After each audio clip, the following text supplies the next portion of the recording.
The morning of August 17, 1943, 27,000 feet above Schweinfurt, Germany, Hauptmann Egon Meyer, commander of the 3rd Group of Jagdgeschwader II, positions his Focke-Wulf FW-190, a 5 for what should be a textbook attack on a formation of B-17 flying fortresses. Meyer is not a novice. At 26 years old, he already has 78 confirmed victories, most against heavy bombers. He knows the Americans' defensive patterns, understands their gun positions, has memorized the blind spots beneath their tail sections. His squadron approaches from 12 o'clock high, the classic head-on attack that minimizes exposure to defensive fire. The plan is simple, elegant, proven through hundreds of successful engagements. Dive from altitude, fire a 3-second burst of 20mm cannon and 13mm machine gun rounds into the bomber's cockpit and engines from 300 yards, then break away before the defensive gunners can track him effectively. At those speeds, at that angle, American gunners have less than 2 seconds to engage. The mathematics favor the attacker overwhelmingly. Meyer pushes his stick forward. The Focke-Wulf accelerates in the dive, reaching 450 miles per hour. He centers his reflector sight on the lead B-17's nose, begins his trigger squeeze at 400 yards. Then, a half-second before he would have opened fire, something strikes his aircraft with the force of a sledgehammer. His right-wing fuel tank explodes. Not ruptures, not leaks, explodes. The wing tears away at the root. The Focke-Wulf, one of the most formidable fighter aircraft ever built, disintegrates at 27,000 feet. Meyer has no time to bail out. His aircraft tumbles through the sky, trailing burning fuel. He dies before understanding what killed him. The Americans had fired from 800 yards, more than twice the range at which cannon-armed German fighters engaged.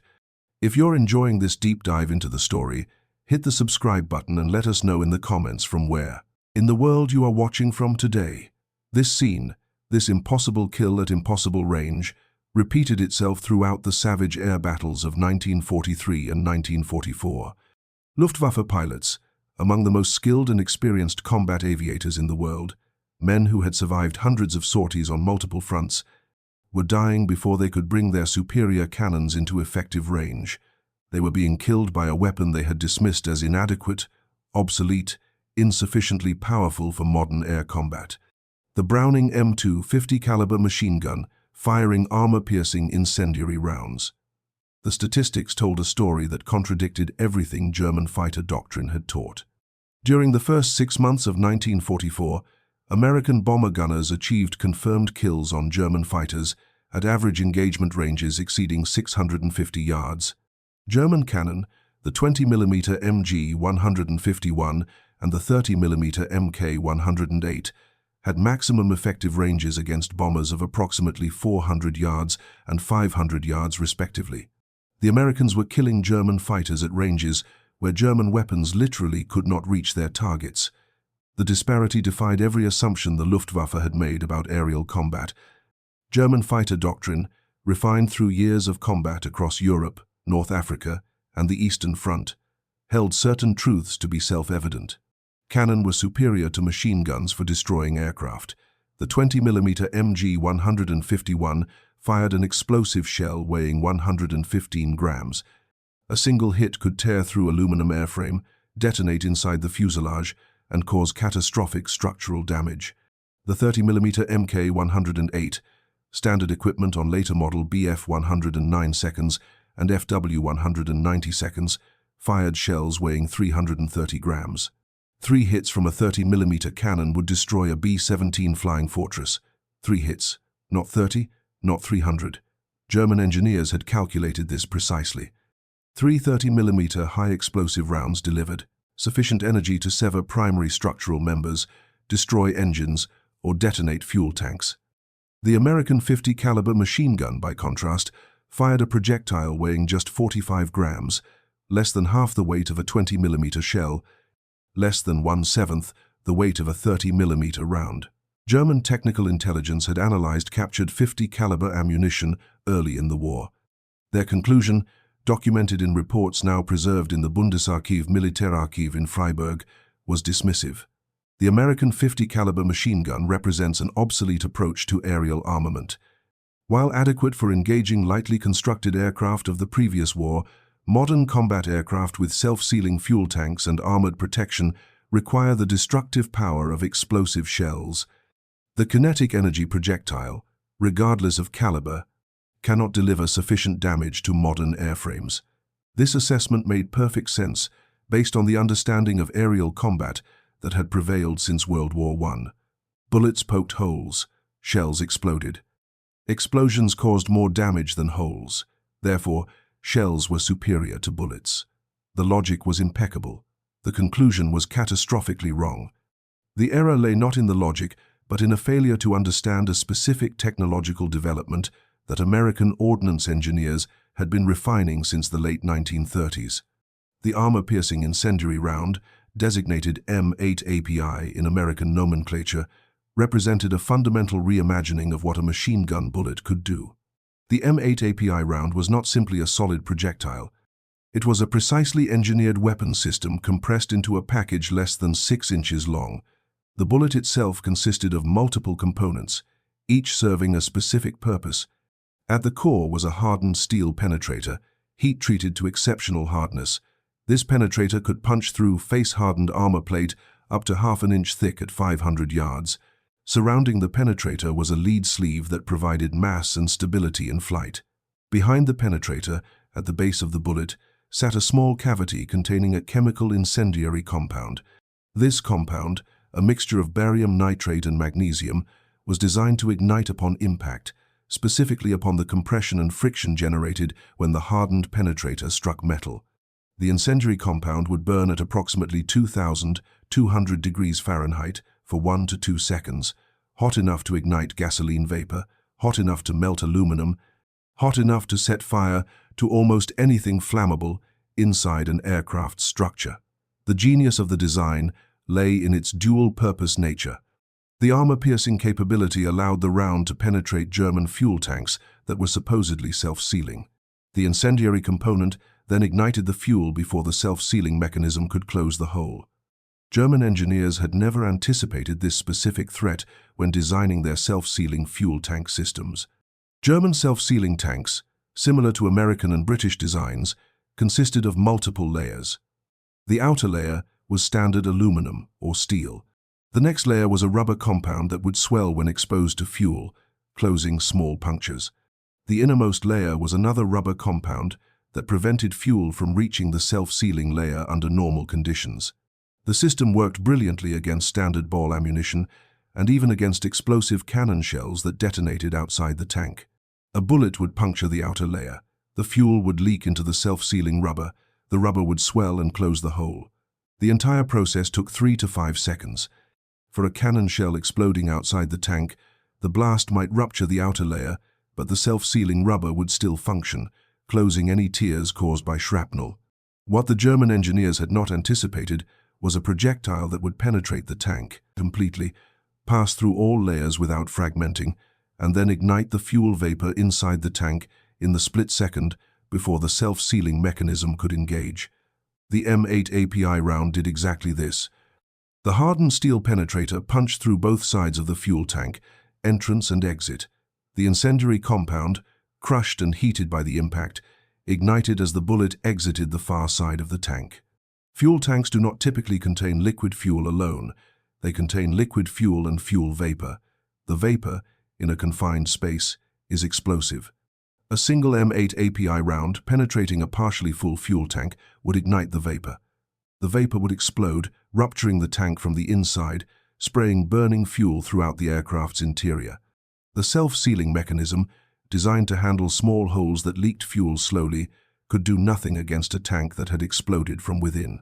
German pilots first encountered this phenomenon during bomber escort missions in early 1943.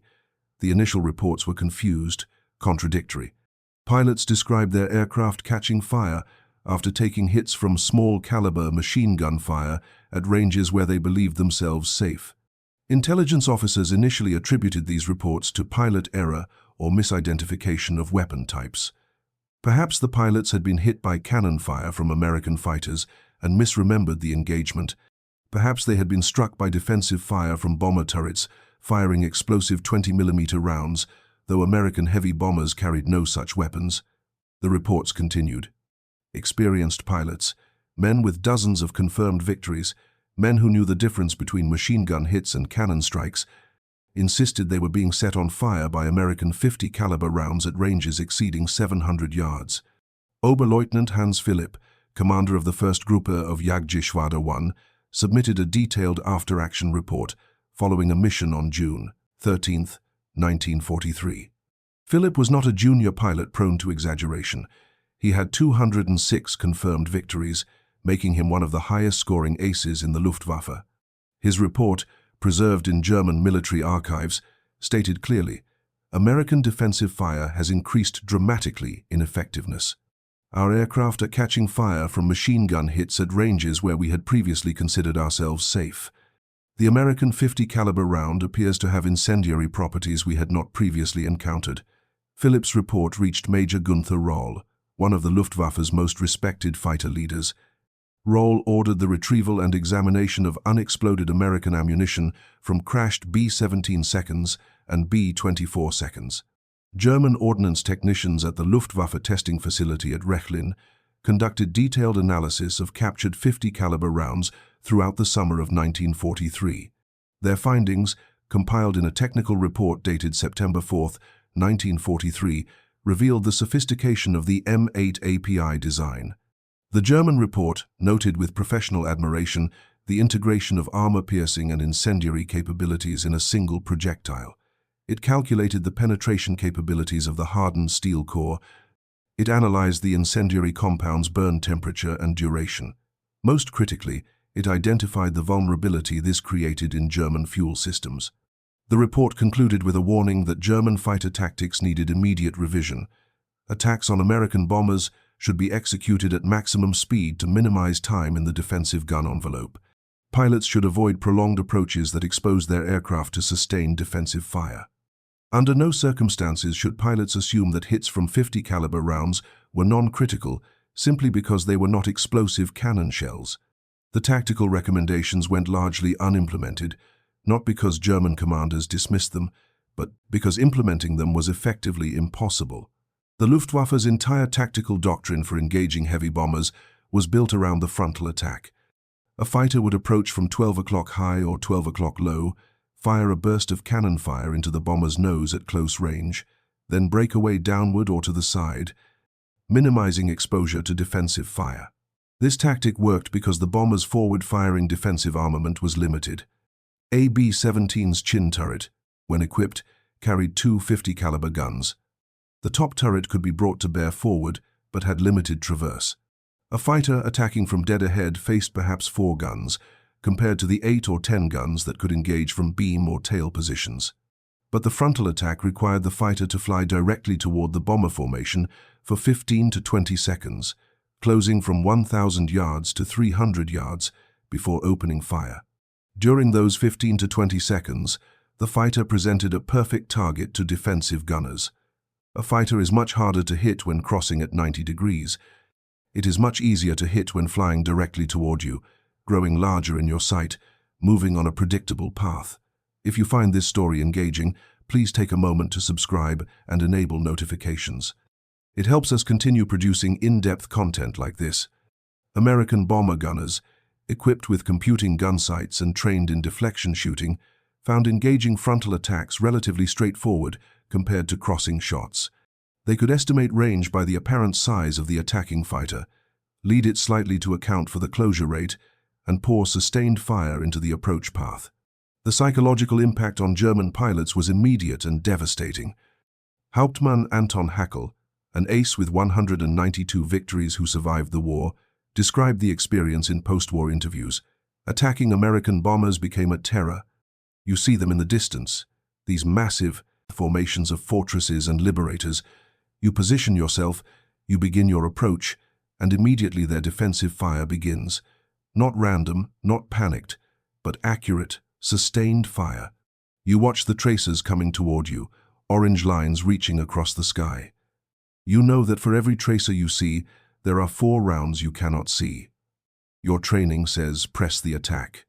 Your experience says, get closer before firing, make the cannon rounds count. but your survival instinct screams to break off, to get away from that river of fire. And then, perhaps at 600 yards, perhaps at 700, your aircraft shudders. You feel impacts, hear the metallic hammer blows of 50 caliber rounds striking your airframe. Small hits, you think. Machine gun rounds. Your armor will stop them. Your fuel tanks are self-sealing. You press the attack. Then your cockpit fills with fire. Not smoke, fire. Your wing tanks explode. Your fuel system, which should seal any leaks, instead feeds flames throughout your aircraft. You have perhaps 3 seconds to roll inverted and bail out before the entire aircraft is consumed. 3 seconds to overcome the G-forces of your attack, dive, release your harness, jettison your canopy, and escape. Most pilots do not escape. They burn. The statistical reality supported Haeckel's description. During the second half of 1943, Luftwaffe fighter losses to American bomber defensive fire increased by approximately 65% compared to the first half of the year. More significantly, the ratio of fighters damaged versus fighters destroyed shifted dramatically. In early 1943, approximately 40% of German fighters hit by defensive fire were destroyed. By early 1944, that figure had risen to 68%. The difference was the M8 API rounds' incendiary effect. Fighters that previously would have returned to base with battle damage, that would have been repaired and flown again, were instead burning in the sky over Germany. The technical solution seemed obvious: improve fuel tank protection, add additional layers of self-sealing rubber, install fire suppression systems, use protected fuel lines that would prevent fire from spreading even if tanks were penetrated. German engineers implemented all these measures. The FW-190A, entering service in early 1944, featured significantly enhanced fuel system protection. The tanks had additional self-sealing layers. The fuel lines were sheathed in fire-resistant material. A carbon dioxide fire suppression system could flood the wing tanks, displacing oxygen and snuffing flames. These improvements helped, but they could not eliminate the vulnerability. The fundamental problem was that the M8 API rounds penetrator could punch completely through the enhanced tanks, and the incendiary compound would still ignite fuel vapor before the fire suppression system could activate. Reducing the vulnerability required redesigning the entire fuel system, relocating tanks away from areas likely to be hit, using fuel bladders instead of integral wing tanks. Such comprehensive redesigns were impossible with aircraft already in production. The Luftwaffe needed fighters immediately, not in 6 months, after extensive retooling. They had to fight with the aircraft they had, accepting the vulnerability. The American implementation of M8 API ammunition was not instantaneous or universal. Early bomber missions in 1942 and early 1943 used a mix of ammunition types. Ball, armor-piercing, tracer, and incendiary rounds were loaded in varying sequences. A typical loading pattern might be 4 ball rounds, 1 armor-piercing, 1 tracer, 1 incendiary. This mix provided visible trajectory indication from the tracers, armor penetration capability, and some incendiary effect. But the relatively low proportion of armor-piercing incendiary rounds limited their effectiveness. Beginning in mid-1943, American ordnance officers revised the standard loading pattern based on combat reports and gun camera analysis. The new standard mix emphasized armor-piercing incendiary rounds. A typical late-war loading pattern might be 2 API rounds, 1 armor-piercing, 1 tracer, 1 API. This meant that of every 5 rounds fired, 3 had armor-piercing and incendiary capability. The effect on German fighters was immediate and measurable. Technical Sergeant Benjamin Warner, a ball turret gunner with the 390th Bomb Group, described engaging a Messerschmitt Bf 109 on October 14, 1943, during the infamous Black Thursday mission to Schweinfurt. The 109 came at us from 2 o'clock high, maybe 800 yards out. I could see him clearly against the sky, that yellow nose spinner coming straight at me. I got my computing sight on him, led him just a touch, and opened fire with both guns. I fired maybe a 3-second burst, 60 rounds total. I saw my tracers tracking toward him, saw strikes on his wing root, his fuselage, nothing that looked fatal. He kept coming, kept closing. Then his right wing lit up, bright orange flame that spread across the entire wing panel in maybe 1 second. The whole wing folded upward, tore off at the root. The 109 tumbled nose over tail, just disintegrated. The pilot never got out. Later, after we landed, our gunnery officer told me I'd made a good shot at long range. I hadn't felt like it was a good shot. I'd hit him, sure, but not in any vital area. Just the wing, just a few rounds. That shouldn't have destroyed a fighter, but it did. The fire happened so fast it didn't seem possible. I didn't understand what I'd seen until months later when someone explained about the API rounds igniting fuel tanks. We weren't just punching holes. We were setting them on fire from the inside. The German response to this vulnerability evolved through 1944, but every solution created new problems. The most straightforward countermeasure was to increase attack speed, minimizing time in the bomber's defensive envelope. Pilots were instructed to approach at maximum velocity, fire their weapons in a single concentrated burst, and break away immediately. This tactic reduced exposure time from 20 seconds to perhaps 10 or 12 seconds, cutting the probability of being hit roughly in half. But it also reduced firing accuracy. At 500 miles per hour, a pilot had less than 1 second from optimal firing range to breakaway distance. Human reaction time, even for highly trained pilots, made precise gunnery nearly impossible at such speeds. Major Gerhard Barkhorn, second highest scoring ace in history with 301 victories, all achieved on the Eastern Front, flew one mission against American bombers in August 1943. He never flew against them again. In post-war interviews, he explained his decision with characteristic bluntness. I made one pass on a formation of fortresses. Perfect approach, good position. I fired everything I had. I saw strikes on one bomber, perhaps 20 hits from my cannon. The bomber continued flying as if I had thrown stones at it. Then I felt impacts on my aircraft. Small caliber fire, I assumed, nothing critical. 3 seconds later, my engine was on fire. The cowling was burning, the cockpit filled with smoke. I shut down the engine, dove away, managed to restart it at lower altitude after the fire went out. I flew home on an engine missing 2 cylinders, landed, and told my commander I would not fly against American bombers again. Send me to Russia. Send me to the Mediterranean. Send me anywhere but against the Americans. Their defensive fire was too effective, and when it hit you, you burned. Barkhorn's reaction was not unique. Throughout late 1943 and early 1944, experienced Luftwaffe pilots requested transfers away from the Western Front. The official justification was often couched in terms of doctrine or strategic need. The reality was that combat against American heavy bombers had become statistically unsurvivable over any extended period. The mathematics were brutal. A German fighter pilot attacking bomber formations could expect to be hit by defensive fire approximately once every 3 to 4 missions. Before mid-1943, approximately 60% of fighters that were hit survived to return to base. After the widespread adoption of API ammunition, only 32% of hit fighters returned. This meant that a pilot flying regular bomber interception missions could statistically expect to be shot down within 12 to 15 missions. German fighter pilot training required approximately 6 months and cost roughly 200,000 Reichsmarks per pilot, including aircraft time, fuel, ammunition, and instruction. A trained pilot represented an enormous investment. Losing pilots faster than they could be replaced meant the Luftwaffe's combat effectiveness would inevitably decline, regardless of how many replacement aircraft were produced. Albert Speer, Reich Minister of Armaments and War Production, understood this crisis clearly. In his memoirs written after the war, he described a meeting with Adolf Galland in January 1944. Galland explained that we were losing fighter pilots at a rate that could not be sustained.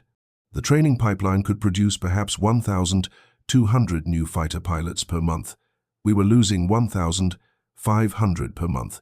The difference, 300 pilots monthly, represented our margin of defeat. Within a year, Germany would have no experienced fighter pilots remaining. I asked what was killing our pilots. Galland said the answer was complex, but one factor stood above others. American bomber defensive fire had become devastatingly effective. When our pilots were hit, they did not simply sustain damage. They burned. Their aircraft, which had previously been robust enough to absorb battle damage and return home, were now exploding from apparently minor hits. The Americans had developed ammunition that turned our fuel systems into liabilities rather than assets. The German aviation industry attempted technological countermeasures. The most ambitious was the development of the Messerschmitt Me-163 Comet, a rocket-powered interceptor that could climb to 30,000 feet in under 3 minutes and attack bombers at speeds exceeding 550 miles per hour. The theory was that extreme speed would make the aircraft nearly impossible to hit with defensive fire. The Me-163 entered limited service in the summer of 1944. It proved to be a spectacular failure for multiple reasons, but relevant to this discussion was its fuel system. The Me-163 was powered by a highly volatile rocket fuel, a mixture of T-STOF and C-STOF, essentially concentrated hydrogen peroxide and a hydrazine hydrate solution. These fuels were hypergolic, meaning they ignited spontaneously upon contact with each other. The slightest rupture of the fuel system during combat would cause the fuels to mix, resulting in a catastrophic explosion. American gunners who managed to hit Me-163 seconds during their attack runs discovered they didn't need incendiary rounds. Any hit that penetrated the fuel system caused the aircraft to explode with such violence that there was rarely anything left to reach the ground. The rocket interceptor, meant to avoid defensive fire vulnerability, had instead created the most vulnerable fighter ever deployed. The Me-262 jet fighter represented a more successful approach. Powered by Jumo 004 turbojet engines and armed with 430mm Mk108 cannon, the Me-262 could attack bombers at speeds approaching 550 miles per hour, far too fast for effective defensive gunnery. But the Me-262's fuel system remained vulnerable to API rounds. The aircraft used standard self-sealing tanks similar to conventional fighters. Lieutenant Franz Stigler, who flew both conventional fighters and the Me-262, described engaging B-17 seconds in the jet during March 1945. The speed was extraordinary. You could approach so fast the bomber gunners barely had time to track you.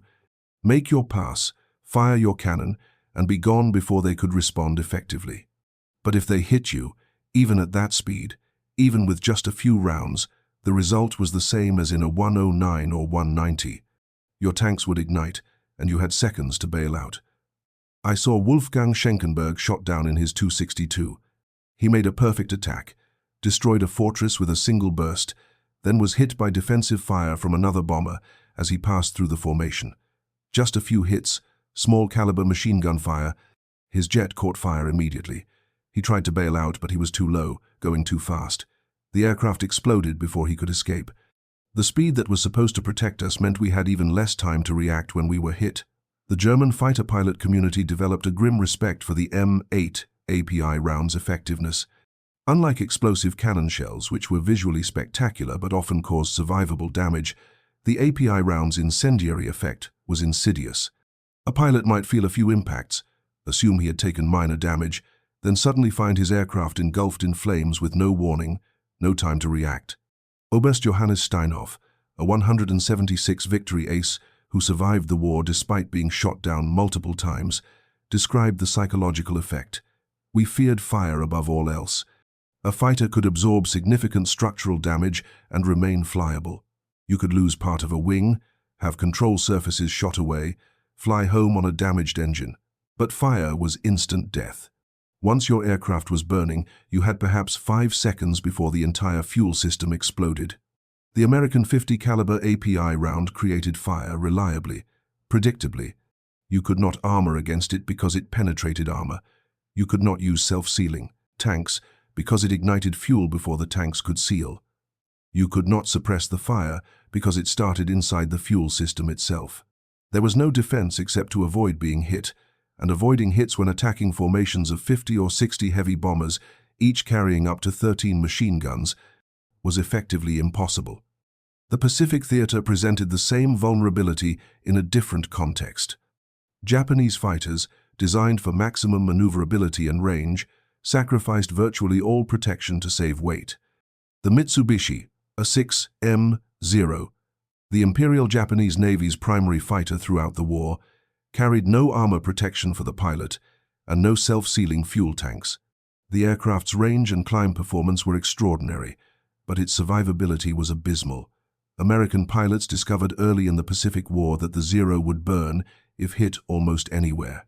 The fuel tanks, located in the wings and directly behind the engine, would ignite from tracer rounds, incendiary rounds, or even ball ammunition if it created sufficient friction and heat. The M8 API round was simply overkill against Japanese aircraft.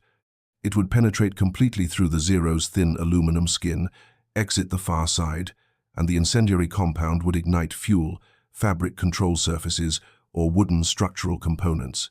Captain Richard Bong, America's highest-scoring ace with 40 confirmed victories, all in the Pacific Theater flying P-38. Lightnings described engaging Zeros. You didn't need to hit them hard. You didn't need to pour hundreds of rounds into them. A good 3-second burst, maybe 50 rounds, and they'd start burning. The fire would spread across the wing in seconds. The pilot would try to bail out, but usually the fire reached the cockpit before he could escape. I never felt good about it. These were brave men, skilled pilots, flying machines that gave them no chance once they were hit.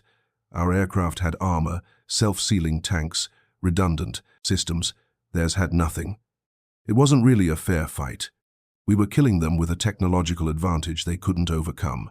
The disparity between American and Japanese fighter protection became even more pronounced with the introduction of the F-6F Hellcat and F-4U Corsair in 1943. These aircraft combined substantial armor protection with self-sealing fuel tanks, while mounting 650 caliber machine guns with ammunition loads exceeding 2,400 rounds. American pilots could absorb damage and continue fighting. Japanese pilots could not. The effect on Japanese pilot casualties was catastrophic. During the 1944 carrier battles, Marianas Turkey Shoot, Philippine Sea, Leyte Gulf, Japanese naval aviation lost approximately 1,200 aircraft and a similar number of trained pilots. These losses were irreplaceable. Japan's training infrastructure could not produce pilots at anything approaching the required rate, and the surviving pilots knew that engaging American fighters meant near-certain death.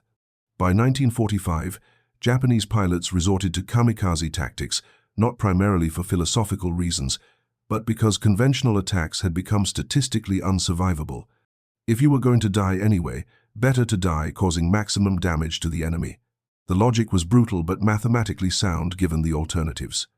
The European theater's final months saw the Luftwaffe's complete collapse. By January 1945, Germany had fewer than 2,000 operational single-engine fighters, flown by pilots averaging less than 30 hours of combat experience. These novice pilots faced American fighter groups flying P-51 Mustangs and P-47 Thunderbolts, many piloted by veterans with 50 or more missions and a dozen or more confirmed victories. The experience differential alone would have been decisive, but the ammunition advantage made combat farcically one-sided. American pilots using API rounds could destroy German fighters with short bursts at long range. German pilots, even if they achieved good firing position, found their cannon ammunition depleted after just a few seconds of fire, and their accuracy at combat speeds was poor. Lieutenant Heinz Nock, who survived the war with 33 victories, described a combat on February 22, 1945, near Berlin. We intercepted a formation of Mustangs escorting bombers. I had perhaps 15 hours of combat time total. The American pilots had been flying combat missions since D-Day, maybe longer. I managed to get behind one Mustang, fired my entire ammunition load at him. 60 rounds of 30mm cannon, 240 rounds of 13mm machine gun. I saw perhaps 5 hits on his aircraft. He reversed on me, fired a burst that lasted maybe 2 seconds, and my 109 exploded. I bailed out with burns on my hands and face. My squadron lost 8 aircraft that day. We claimed 1 Mustang probably destroyed. The mathematics had become impossible. The American Army Air Forces conducted extensive analysis of combat film and damage assessment throughout 1944 and 1945. Their findings, compiled in reports now held at the Air Force Historical Research Agency at Maxwell Air Force Base, quantified the API round's effectiveness. Against German single-engine fighters, the average number of 50 caliber rounds required to achieve a kill was approximately 215 rounds. This represented fire discipline and accuracy that seemed impossible given the speeds and ranges involved. But the critical finding was the hit-to-kill ratio. Of German fighters that were hit by 50 caliber fire, approximately 48% were destroyed, either in the air or after crashing during forced landings. This contrasted sharply with 1942 and early 1943 data, where only about 22% of hit fighters were destroyed. The difference was almost entirely attributable to the widespread use of M8 API ammunition and improved gunnery training. The German Aviation Medicine Service compiled its own statistics tracking combat losses. Their data, captured after the war and analyzed by American intelligence, showed that fuel system fires caused 63% of fighter pilot fatalities during 1944. This compared to approximately 38% in 1942. The increase correlated directly with the American adoption of API ammunition in standardized loading patterns. German pilots who survived fuel system fires often sustained severe burns. The Luftwaffe's medical facilities treated thousands of burn cases during the war's final years. Many pilots returned to duty with permanent scarring, reduced hand function, and psychological trauma from the experience of burning in flight. The fear of fire pervaded the fighter pilot community. Oberstleutnant Hannes Trautloft, a 58 Victory ace who commanded various fighter wings throughout the war, wrote in his diary in March 1945, "The men are exhausted and terrified. They fear the American guns more than death itself. They have watched friends burn, have seen aircraft explode from seemingly minor damage. They know that every mission against American bombers or fighters is Russian roulette, with the chambers nearly full. We send them anyway because there is no choice. The bombers must be stopped, or Germany will be destroyed. But we are asking boys with minimal training to face a technological execution they cannot survive." The final accounting came after Germany's surrender in May 1945. The United States Strategic Bombing Survey interviewed hundreds of German pilots, ground crew, and technical personnel as part of their comprehensive assessment of the air war's effectiveness. The section on fighter tactics and effectiveness included extensive discussion of American 50 caliber defensive armament. German pilots consistently identified the 50 caliber machine gun equipped with API ammunition as one of the most effective American weapons of the air war. Not the most numerous, not the most powerful, but the most effective in terms of psychological impact and casualty generation. The knowledge that any hit, anywhere on the aircraft, could cause catastrophic fire made aggressive attacks psychologically difficult and defensive maneuvers desperate. Major Heinz Baer, third highest scoring ace against Western Allied aircraft, with 96 victories against American and British forces, provided perhaps the most succinct summary during his strategic bombing survey interview. "We thought the American 50 caliber was inadequate when the war began. We believed our cannons were superior in every way. We were wrong. The 50 caliber with armor-piercing incendiary ammunition was more effective than our cannons in practical combat conditions. Our cannons had more destructive power per hit, yes. But we had to get close to use them effectively, and getting close meant flying through sustained defensive fire. The Americans could kill us at 800 yards. We had to close to 400 yards or less. In that 400 yards of closing distance, their gunners had 12 to 15 seconds to fire at us. If they hit us even once or twice with API rounds, we burned. Our superior firepower meant nothing if we burned before we could use it." The technical legacy of the M8 API round extended well beyond World War II. The United States military continued using 50 caliber machine guns with armor-piercing incendiary ammunition throughout the Korean War, Vietnam War, and into the modern era. The basic design, refined in the late 1930s, proved so effective that it required no fundamental revision for 80 years. Modern American military helicopters, ground vehicles, and naval vessels mount Browning M250 caliber machine guns as secondary armament.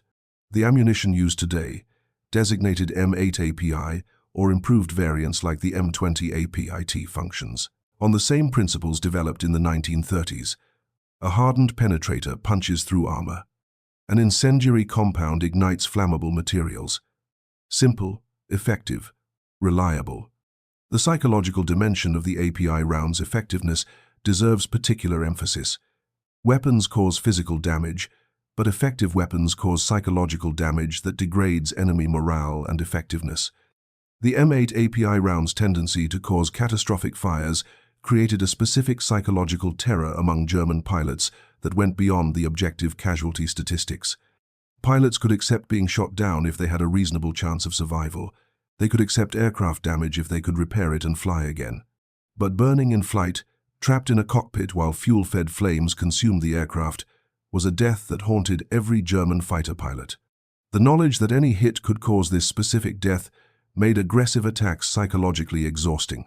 The human stories behind the statistics reveal the individual cost. Lieutenant Hans-Joachim Marseille, the Star of Africa, highest-scoring German ace against Western Allied forces with 158 victories, all in North Africa, died when his Messerschmitt Bf 109 caught fire on September 30th, 1942. He bailed out but struck the tailplane when exiting the aircraft.